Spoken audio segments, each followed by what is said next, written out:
Well, good morning and welcome back to the Broadcast Retirement Network. I'm Jeff Snyder, and this is BRN AM for Monday, March 23rd, 2020.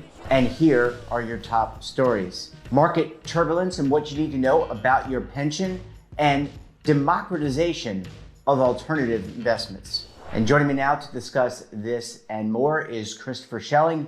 He's the Director of Private Equity for the Texas Municipal Retirement System. Chris, thanks so much for joining us on the program today. Thanks for having me, Jeffrey. Well, it's great to have you on. And before we dive into private equity, which is going to be our topic du jour, I want to get your reaction, both as you run private equity for the Texas Municipal Retirement System, but also as a member of the investment team of a retirement and pension system. So why don't you give us your feedback, your feelings about this volatile market? Sure. Well, it has certainly been an interesting week or 10 days in the markets. It has big impacts for our system. Not necessarily so much on the private equity side, but we do have 40% of our portfolio sits in public equities, and so there are impacts on our portfolio. Now, I think it's a bit like a hurricane, and you prepare in the months leading up to the hurricane rather than reacting when the hurricane hits. And so I feel like we're, as a plan, and frankly, most public pensions are pretty well prepared as well as could be expected. So some of the things that we've done have been raising a little extra cash over the last 6 months. So we've got full 2% of our portfolio sitting in cash.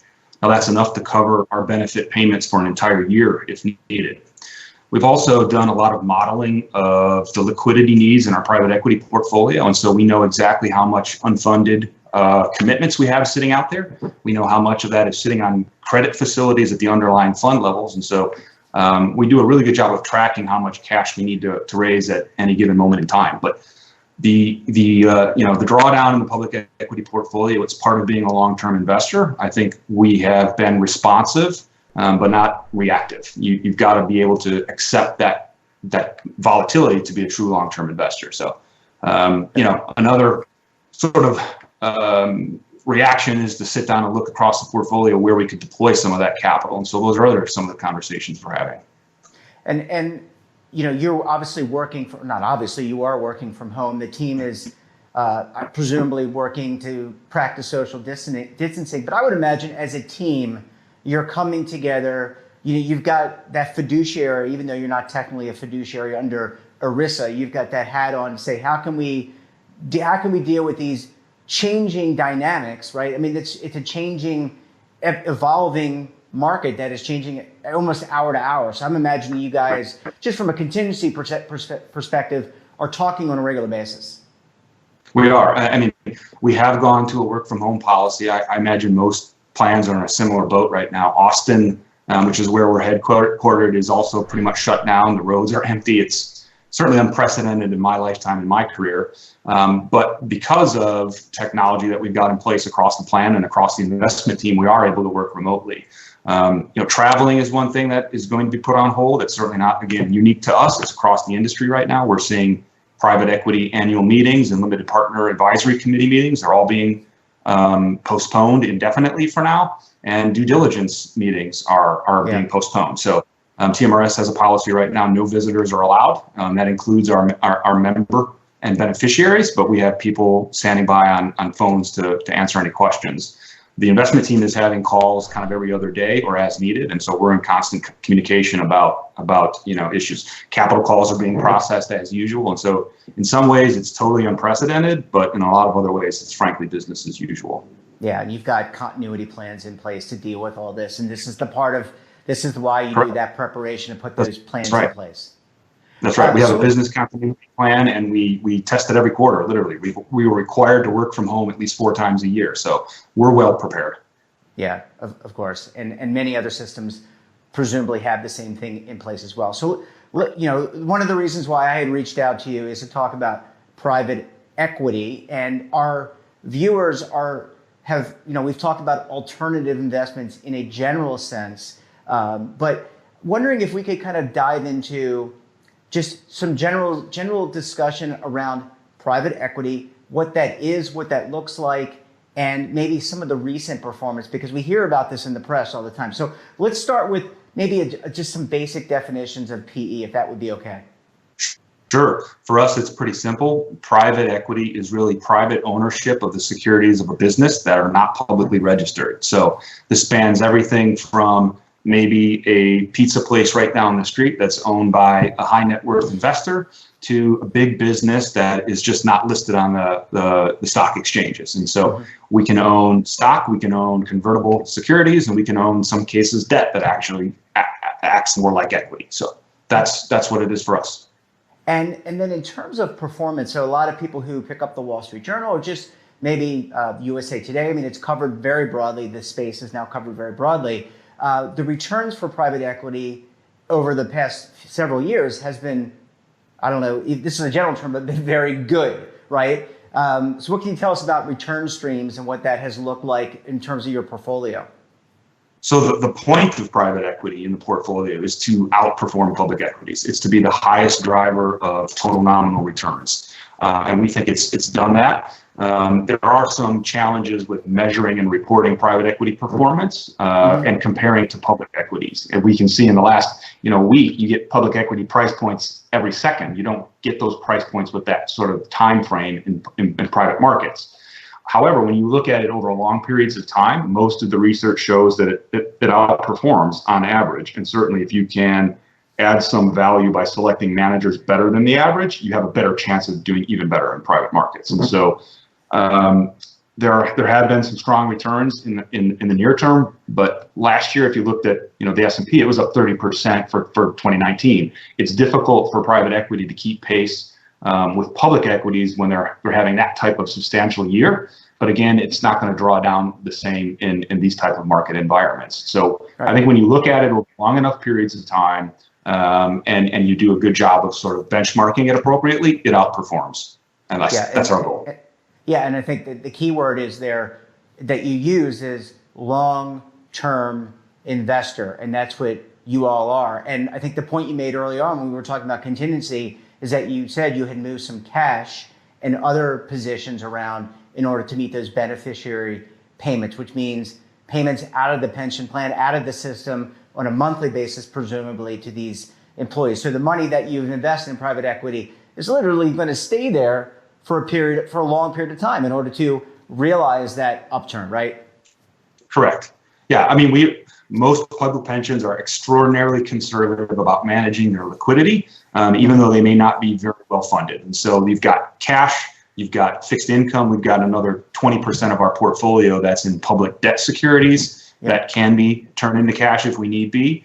And we've also got yield on the whole portfolio that's around 2% annually. So that's another 2%. So we know with a high degree of accuracy what liquidity we'll need over the next month, 6 months, and 1 year. And we feel we're overcapitalized for those needs. And so then you can go invest the balance, right, in surplus in these longer dated assets that generate a higher rate of return. Yep, and this is consistently what is done in this arena, right? I mean, you've got your system, the other systems around the country, and also I would imagine corporate pensions and multi-employer union pensions invest similarly. So this is not atypical.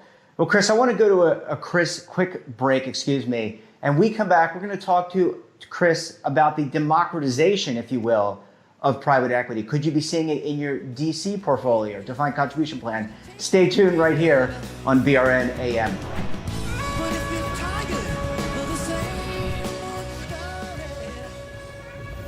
Imagine a new television network that will make you richer, healthier, and in control of your financial future.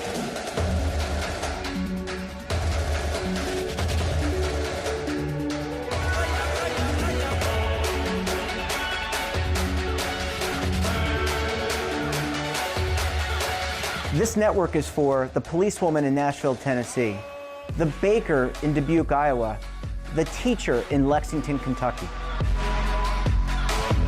We want to make the idea of savings and retirement culturally relevant. But what do you see as a defining issue of the midterms, especially for the smaller businesses? I mean, they are the lifeblood of the American economy.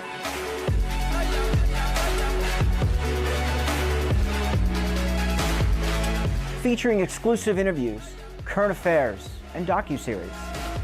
33 years old, you retired early. The philosophy is money only matters if it helps you live a life that you love. But you got to start thinking about retirement as soon as you get in.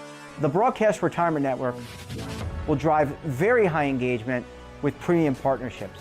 So this isn't retirement and savings for your parents or grandparents. This is for all Americans. And we're going to change the way you think about money.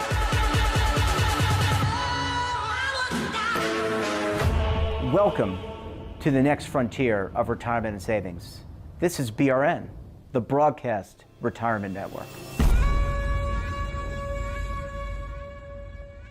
The windows on our homes, they protect us and the ones we love, but they do much more. At Renewal by Andersen, making your home more comfortable is at the center of every window we make. It's why we custom build our windows in America and install them in as little as 1 day. It's why we build our frames with exclusive Fibrex composite material that's 2 times stronger than vinyl. It's why our glass helps keep your home warmer in winter, cooler in summer, and quieter all year long. It's why we stand behind every window with a 20-year limited warranty. Why not help lower your energy costs while giving your home and family the best? Call 1-800-835-6525 to schedule a free in-home consultation. Buy one, get one at 40% off with this special offer. Plus, get special financing with no money down, no monthly payments, and no interest for 1 full year.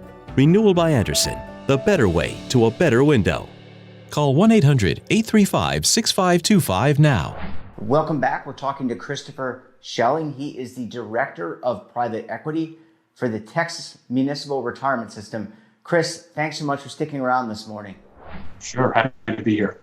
Yeah, and thanks for that education about just dealing with tumultuous times. I think that's reassuring to many, especially many of those individual investors who are out there managing their own retirement and financial accounts. So what I want to do is now shift gears, and you wrote a great piece in Institutional Investor about the democratization of private equity. And we have been hearing in the retirement space in particular about alternative investments, and I use that term very broadly, but that includes private equity, maybe finding its way into defined contribution programs. So let's start with your thesis, and then we can kind of go from there. What can you tell us there?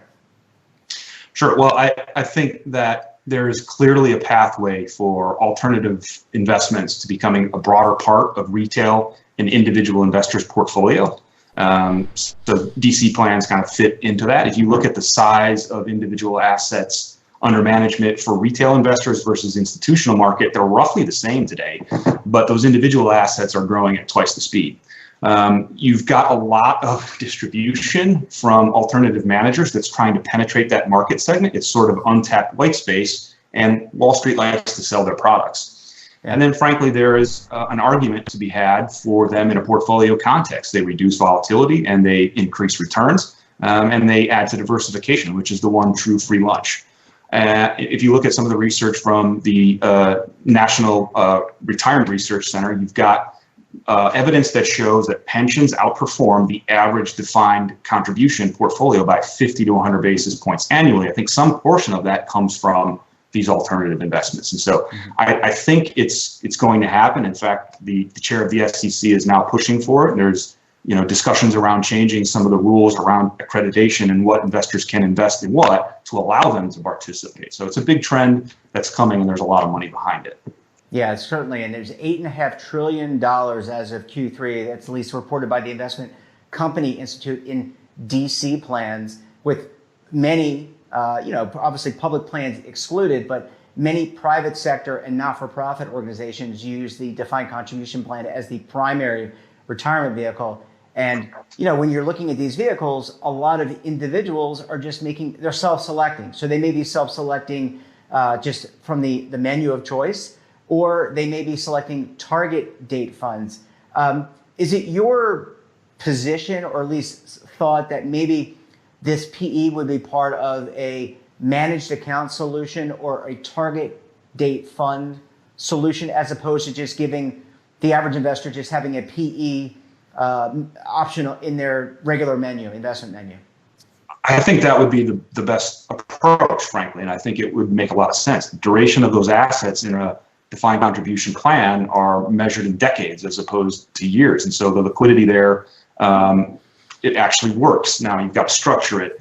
The thing about a managed solution too is it takes, to your point, it takes the risk of making decisions off of the beneficiary, and it becomes part of the management of the portfolio. I think some of the excess returns that public pensions or corporate pensions generate versus defined contribution accounts is from that professional management. If you think about target date as the average QDIA or the qualified default investment option, right, that has actually increased participation and increased contribution rates. And so people, they don't necessarily want to learn how to do everything themselves. They want to know that you can do it and trust that you can do it for them. So I think that solution makes a lot of sense. And then that liquidity can be managed as part of the glide path over time. Now, making it structured so that it actually can be part of the portfolio and they can't withdraw from those accounts, I'm not sure exactly how to go about that, but I think private equity is a great option for creating long-term value.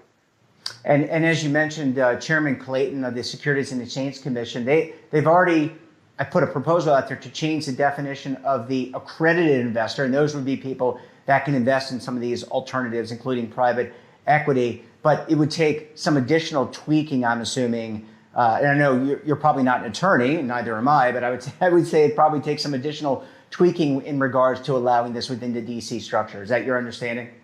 I'm not an expert on that, but that's my understanding. There are things, and again, I'm not an expert on things like that, but there are interval funds that allow access to this for more public markets investments. But I think if the chairman of the SEC wants to make it happen, they can tweak the language to allow it to happen. Yeah, and then in terms of one of the things that in the defined contribution context, which I'm sure you're very knowledgeable about, is transparency. We've got fee disclosures. We've got all these, documentation that beneficiaries are required to see. I would imagine that there has to be some tweaking there because you and your team do a lot of due diligence on these investments. You have to either they come to you. Well, up until this crisis, they were coming to you, or you were going to them to learn as much as possible. I would imagine that would have to be done as well by either the consultant or the advisor who's working directly with the plan sponsor, or the plan sponsor themselves or their investment team. Right. It would have to be part of a total portfolio managed solution, and whoever managed the target date fund or the managed account would have responsibility for this. But I think, and transparency is certainly something that they would have to figure out. As a public entity, we have transparency laws, public information laws for the state of Texas. We have to disclose a lot of information too. So I think it's doable, but getting the structure exactly right will take some time.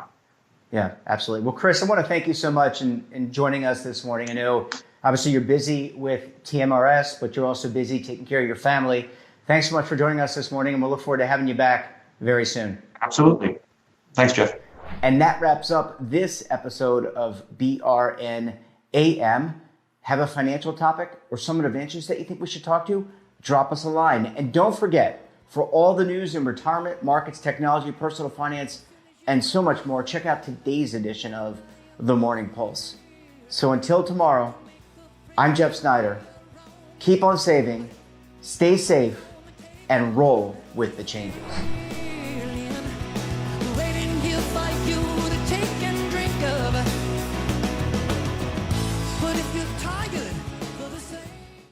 Attention!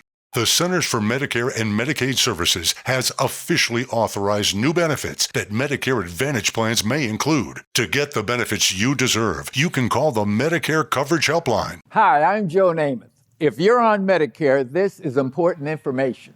I called the Medicare Coverage Helpline and they instantly looked up my coverage. In this one simple call, they offered to enroll me in a plan that includes rides to medical appointments, private home aides, doctors and nurses' visits by telephone, and even home-delivered meals. The plan also includes dental, vision, hearing, and prescription drug coverage, all at no additional cost. Don't delay. Call to see if the new benefits are available in your area. Call the number on your screen now. It's free. Call 1-800-757-1451. That's 1-800-757-1451.